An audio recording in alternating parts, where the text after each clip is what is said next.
Hey guys, Simon. Warren. So in this episode, it's all about PHR drone. It is. Now, in a lot of these tactics videos, we're talking about killing. We are. Okay? But these drones are quite special because this episode is not about killing. No, it's not, which is a rarity. This is all about the synergy that the drones bring to your PHR army. Yeah. They're very much a support choice. Mm-hmm. They they synergize and allow your infantry to perform better. Yeah.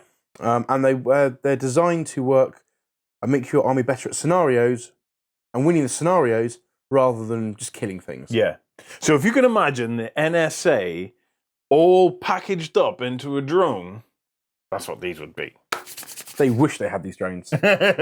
So one of the things about Dropzone Commander is you are hunting down objectives. You are, yeah. Okay, and sometimes you'll send your guys into a building. Mm. Okay, and in that building you'll do a roll off. You will, yeah. Okay, so first you have to find the thing. You do, yeah. So on turn one, if you're in there, or when you first get into a building, yes. It's depending on, I think it's depending on the size of It the is, building. depending on the size. The bigger it is, the harder it is to find the objective. Yeah.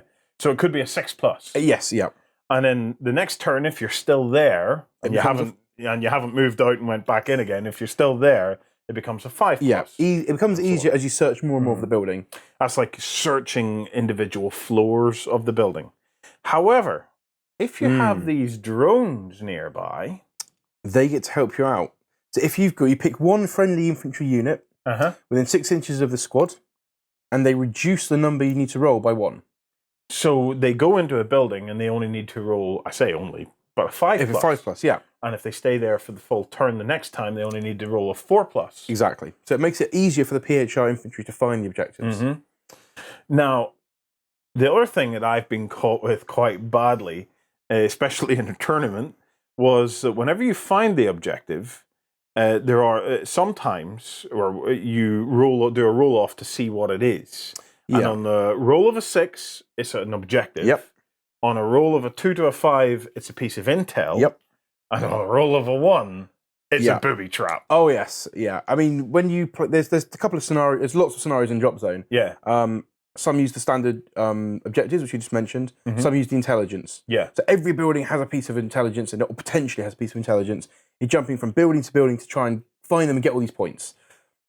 As you say, if you roll that 1 though, that particular building has a booby trap in it, not intelligence. Yeah. That blows up in your face. If these guys are nearby, once per turn, you get to re-roll that 1.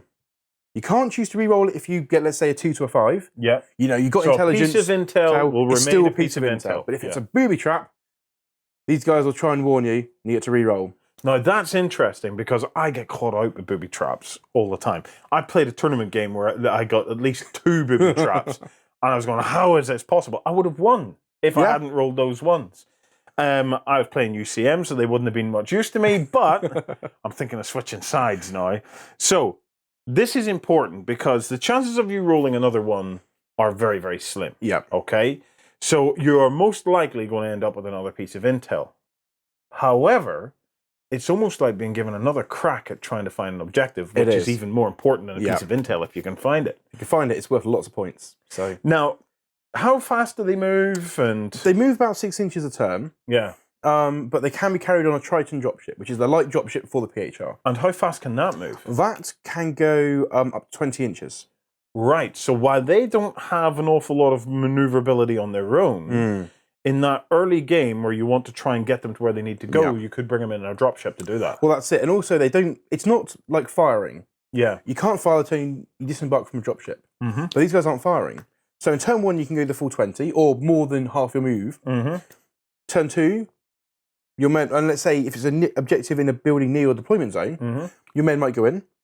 The drones won't help you any of that turn because you can't search the turn you go in. Yeah. Turn 2, first thing you do is get your drones out nearby that building. Yeah. Then you roll for the infantry. They get the bonus because the drones are near them. So you don't have, it's not a shooting attack. You don't have to wait the turn after disembarking to gain the benefit. Now, can the drones shoot at all? Do they have any They have no weaponry? guns at all. No guns at all. How vulnerable are they to being attacked? And the problem is they are a lightly armoured drone. Yeah. So anti-air is going to make a mess of them and shoot them from the sky. However, they're not so tiny. They haven't got the the swarm mechanic that we have on the UCM drones.